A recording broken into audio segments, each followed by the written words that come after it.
So it's officially been a week since Nintendo first revealed the Switch 2 at that direct that occurred. And I still can't believe it's only been a week. With all the stuff that's come out, it feels like it's been a month. And yesterday and also today, we've got a whole bunch of new stuff, a whole bunch of new news that we need to unpack. Some bad news, some really bad news, and a little bit of good news. So to help unpack this, I've brought back my friend Dane. How you doing today, sir? What's up? I'm doing great. Back with more Nintendo nonsense as always. Yeah. So I want to kind of start out with something a bit lesser with the GameCube controller that they are releasing with the GameCube Virtual Console, which it has officially been revealed that that controller is only going to be compatible with the GameCube Virtual Console, which I think is a big missed opportunity. Yeah, this is the thing. This is what I did see. Like, I don't understand. What is the purpose? Like, Nintendo by doing this is like not only are they like directly, um, like harming their sales of this product, because they're only going to be selling people who can even use the Nintendo Switch, premium membership for the online thing. But I feel like there's a big market of people who would want to use this controller to play games. You know, Yeah, they're not just the GameCube games. yeah, exactly. And I don't Because like understand this decision. yeah, because like from what I've understanding, all the people who would want this controller would want to use it for mostly for stuff outside of GameCube Virtual Console, which is really sad because you consider that because this is one of the best controllers Nintendo's ever released. Like sure, it looks weird at first glance, but the layout makes a lot of sense when you look into it. But even on like the Wii, we saw some Wii titles you could use the GameCube controller with. I know Brawl was the big one. I think Mario Kart Wii also had support for it. Yeah, there And were yep. games with GameCube support. It's pretty And then, cool. of course, the big one would be Smash Ultimates for the Switch slash Switch Two. I mean, Power A literally makes a controller that's literally just a GameCube controller with Switch Pro controller firmware. Don't even get me started on the Power A GameCube controllers. Yeah, which IQ I know he is will be so glad to finally get rid of his.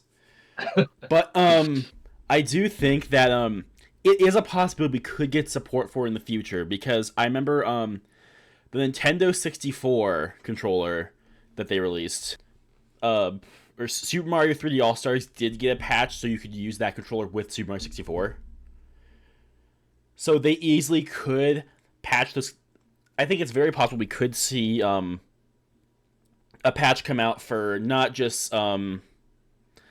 uh not just for 3D All Stars, but also for Smash Ultimate to make this controller compatible.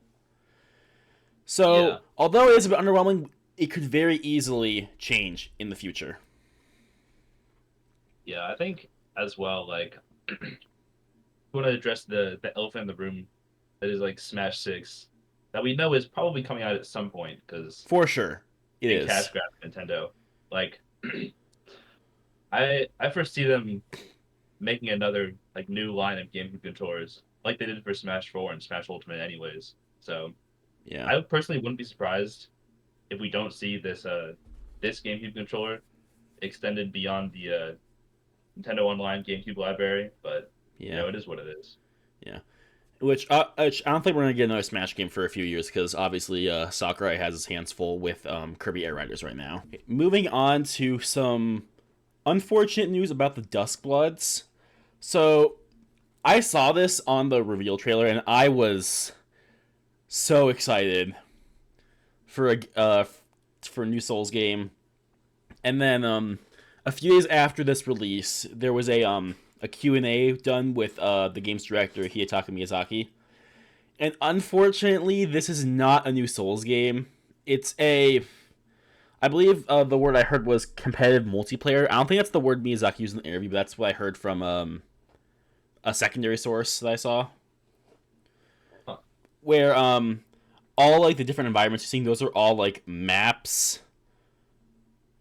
So this unfortunately is not looking like a Souls game, or at the very least a like and like a Souls game at its fullest. It's probably more gonna be like situation with Elden Ring Night Rain. However, this one's different because Elden Ring Night Rain is being directed by the guy who directed Dark Souls 2. Dustblood is being directed by Miyazaki. So, and I do feel like that Miyazaki wouldn't be doing this if he wasn't confident in it. So there probably is something that he knows about the game that we don't. Which I I'll just probably think it's still just a check game this of fun. out, but I don't know how I feel. So, what do you mean when you say like a multiplayer focused game? I don't really know. I guess like a roguelike? Hmm. At the very least, that's what Elden Ring Night Rain was, because I played in the beta for that. Yeah, yeah, like co-op Yeah. roguelike. It's kind of hard to describe, to be honest. Hmm.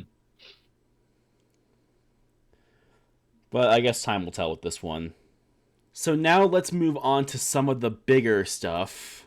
So, Nintendo finally responded to the pricing of Mario Kart World. And did you see this at all? A little bit. Okay. Not. So I don't know the whole story. basically, what Nintendo has okay, actually just to preface this, we're not gonna be going into detail on this game too much.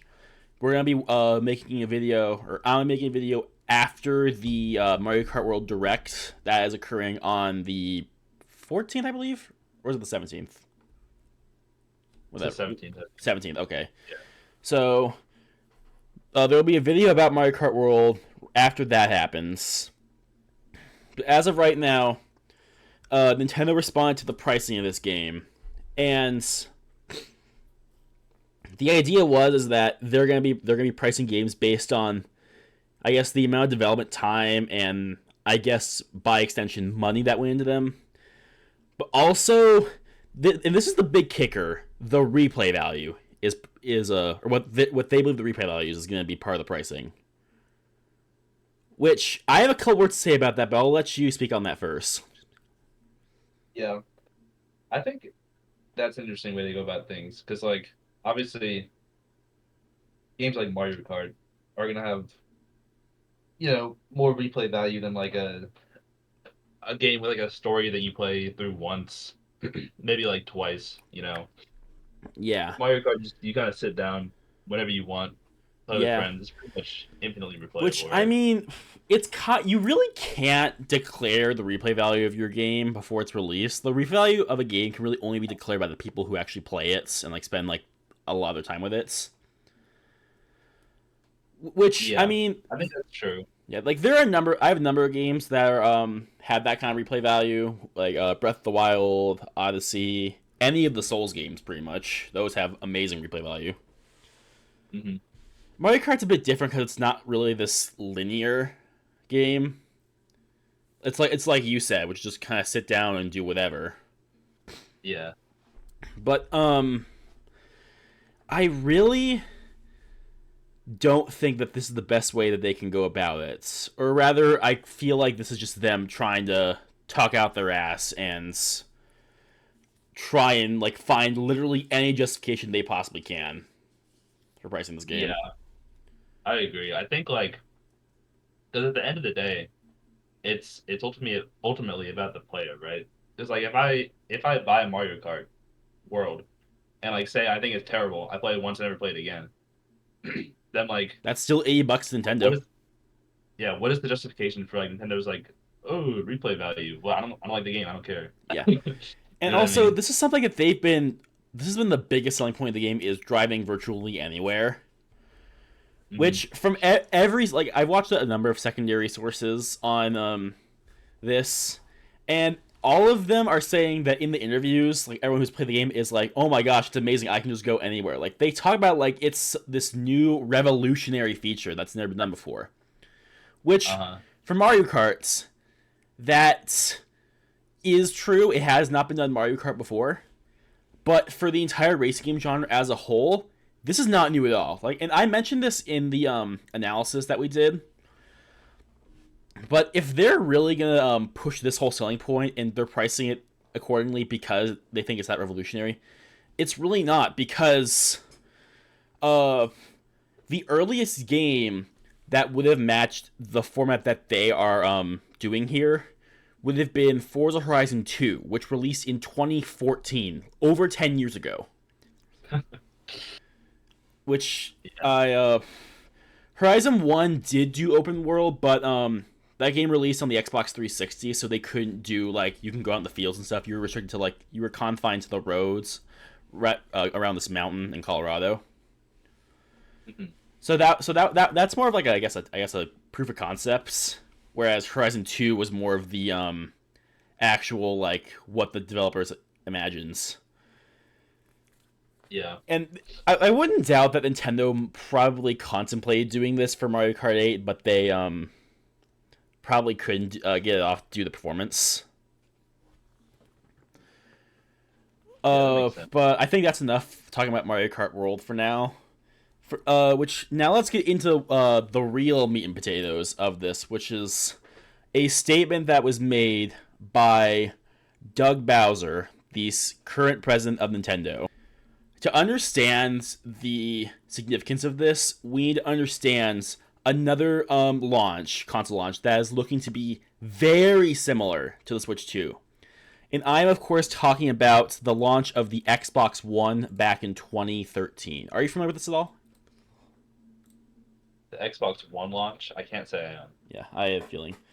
For those of you who are not aware, the Xbox One came out in 2013. At the time, the head of Xbox was a man named Don Mattrick, who is largely considered to be the man that kind of killed Xbox with what he did with the Xbox One. Which for one, the Xbox One was unreasonably priced for its time.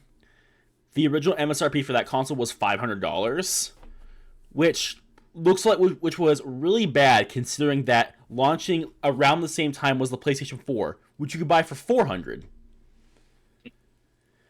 And not to mention, Sony did the same thing with the PS3, but that was a generation prior, so they learned from their mistakes with the PS4. But there are a number of controversies with the Xbox One, but by far the biggest was the fact that the console had to be connected to the internet at all times in order to work. Yeah, that's insane. Yeah. Which this is, keep in mind, 2015, this is way before internet access was like fully mainstream. It was like something everybody had.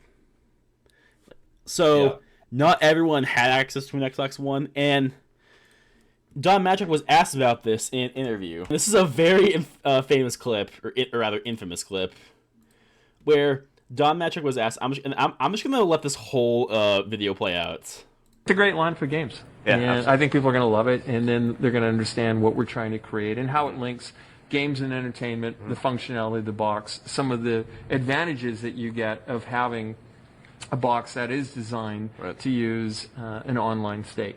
So that, to me, is a future-proof choice, and I think people could have arguably gone the other way if we didn't do it, and fortunately we have a product for people who aren't able to get some form of connectivity. It's called Xbox 360. Right. So stick with 360. That's your message if you don't like it? If you have zero access to the internet, that is an offline device. I mean, seriously, when I read the blogs and thought about who's really the most impacted, there was a person who said, hey, I'm on a nuclear sub, and I don't even know what it means to be on a nuclear sub, but I've got to imagine that it's not easy to get an internet connection. So, did you catch that? Sounds like a great way to sell a new console. Yeah. Basically, what Don Mattrick just said there was no internet, just buy a 360. Which that is an extremely flawed thing to say, and that's also a very bad thing to say for PR. Because one, why are people buying your new console? They don't want the hardware. They want to play the games that are going to be on there. Because I'm going to show you just how badly this went for Xbox. I have this right here. This is every game I have for the Xbox One. And only one of these games got a release on the 360, and that was this one, Forza Horizon 2. Which I should mention, half the game was completely cut out from the Xbox 360 version. So if you're playing this game on the 360, you're not even getting the full experience. The Switch 2 is no different than from what I just stated. It's just, why are people buying the Switch 2? Because they want the games. They don't want the hardware. It's the games they all care about. At the end of the day, that's all that matters, is the games. Does it have games? If so, then that's why you get it. And like, you have games like Donkey Kong Bonanza and Mario Kart World. Those games are getting Switch 1 versions. You can only play those on Switch 2. And now we're kind of getting into the reason why I brought up this whole situation with Don Mattrick. And that is that because Doug Bowser has basically just gone and said the exact same thing that Don Mattrick said 10 years ago. So here we have an interview that was done with Doug Bowser. And one of the things he said when he was asked about if Switch 1 would still support, he said, "Here's the other point. We have an installed base for the Switch of 150 million plus units. We'll probably announce more on May 8th when we have our next earnings call. We want to keep those players engaged. Not all of them may be ready to jump to Switch 2. And hopefully, with the right time and the right games, it'll be compelling for them to want to come to Switch 2, Bowser said. We know there's a group of customers that will be absolutely ready on day one to come onto the platform." Which this is a much more respectful way of saying, not enough money, buy a Switch 1. He's saying, I feel like, not buy a Switch 1, but rather just keep playing your Switch 1 until you're ready to level up, little bro. I mean, until you stop being so broke. This is just a new low. Poor shaming your fan base. This is why? Something else I completely forgot. You guys may not know this. I omitted a key detail about Don Mattrick, and that is that before he works at Xbox, he worked at EA, which makes sense as to why he kind of killed the console, or nearly killed the Xbox One. Here's what's even funnier. You know who else used to work at EA? Doug Bowser. No. Yes, he did, according to this Wikipedia page. Yes. Wait, no, that's... Where is it? Okay, it says it right here. Doug Spencer Bowser is an American businessman currently serving as the president of America, North American branch of the Japanese video game company Nintendo. He succeeded Reggie Fils-Aimé as president in 2019, having previously worked for Protector & Gamble and Electronic Arts. Doug Bowser is ex-EA. And all of a sudden, everything made sense as soon as I heard that.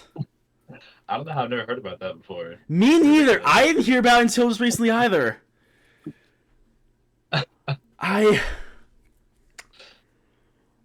History is repeating itself, and this time it's one of the other big three. The new announcement. We will be putting a credit card slot into the Switch 2. Yeah. That's crazy though. Oh my gosh. So obviously the way Xbox One went, or the way Don Mattrick went, was a few years into the Xbox One lifespan, he did leave, and then he was replaced with Phil Spencer, who has been much better than Mattrick, but he hasn't been able to do too much with the state of the industry. In which the other tidbit of good news is that right now Doug Bowser is the same age that Reggie was when he retired. Oh, whoa. Yeah, he is. Yeah, so Doug Bowser, born 1965, that makes him 59 years old. Reggie Fils-Aimé is currently 64 years old, and he retired a little under 5 years ago. So he would have been 59 or 60 when he retired. Okay. So And that's really all the that's pretty much where the bad news kind of ends. Which this might this is where we kind of start to get to the good news, which is this might make getting a Switch 2 a bit easier because Nintendo is really working so hard to alienate their audience. So this will likely mean that Switch 2 sales are going to be down. And this might make it, and you would have to wait a few months, but you would be able to get a Switch 2 for cheaper because something happened when the PlayStation 5 Pro launched. And I'm talking specifically about the scalper scenario. Because the thing about scalpers is that they know nothing about what they're trying to profit off of. Because they tried to scalp the PS5 Pro, but none of them knew that there was no demand for that console. So right now, if I go to eBay and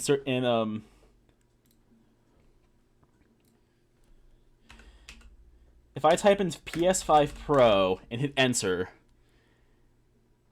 and then look at these prices. Like they're barely even. Like, most of them are barely even scratching the 700 mark of the MSRP. Mm-hmm. Which the same thing could happen with the Switch 2. I'm not saying it will happen because there is definitely some demand, but it easily could happen. Which would be great because not only would we be getting a Switch 2 for cheaper, Nintendo wouldn't make a red cent off of it. And one thing we know about scalpers is they never learn. They don't. They don't. They don't. They really don't. So, and lastly, we get to, I guess, the best of the good news, which is the situation regarding the tariffs. So, if you've been living under a rock, or you're a little kid who doesn't quite know everything about the economy yet, is that the tariffs that the Trump administration issued backfired horribly. Like, the day they were issued, everything crashed in the stock markets. So much so that today, or not today, I believe it was yesterday, the Trump administration announced that those tariffs are going on pause for the next 90 days to, I guess, for negotiations. So I know Vietnam was talking about trying to negotiate a little bit here. And then the only one country they didn't pause the tariffs for was China, which they've ended up doubling down on. Which I think the number for China was like 125% or something like that. Oh god. Which for Nintendo, that's actually not that bad because most of their Switch 2 manufacturing is happening in Vietnam right now. Interesting. Yeah, a lot of companies actually switch to manufacturing in Vietnam in anticipation of this thing happening. Mm-hmm. Which, actually, funny story, I don't know if you saw this, but apparently right before the tariffs went into effect, Apple flew like 5 plane loads full of iPhones into America.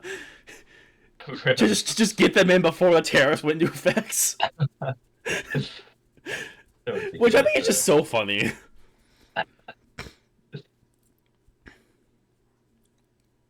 So, now that the state has changed a bit, given this whole scenario, what do you think the future is looking like now that all this is broken? So, as for the price of the Nintendo Switch 2 or whatever, we know like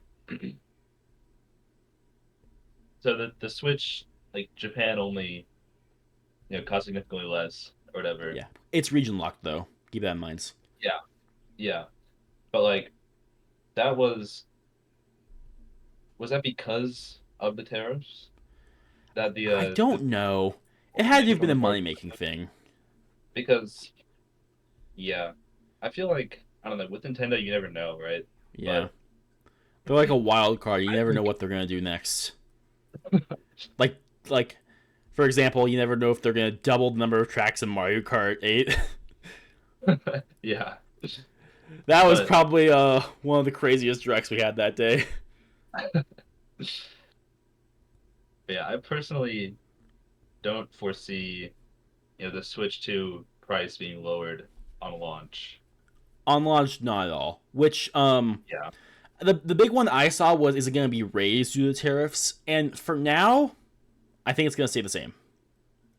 Yeah, But that's my prediction. as for post-launch, which keep in mind, Nintendo has had this kind of thing happen before with the 3DS, where the launch went very badly, and they ended up cutting the price of the 3DS, which in turn helped the 3DS sell a lot better. Because it was like what the 3DS was like what 275, and then it got cut to like 150. Yeah, something like that. Which, I wouldn't be surprised if that happens again with the Switch 2. Like, I know I personally will not be buying the console on launch, yeah. but only time will tell, I suppose. Yeah. But that's so far. That's the state of the Switch 2 right now. Things got a little bit better and a lot worse. Let me know if I missed anything that you want me to touch on. And thank you all for watching, and I will see you all later. Goodbye. Bye-bye.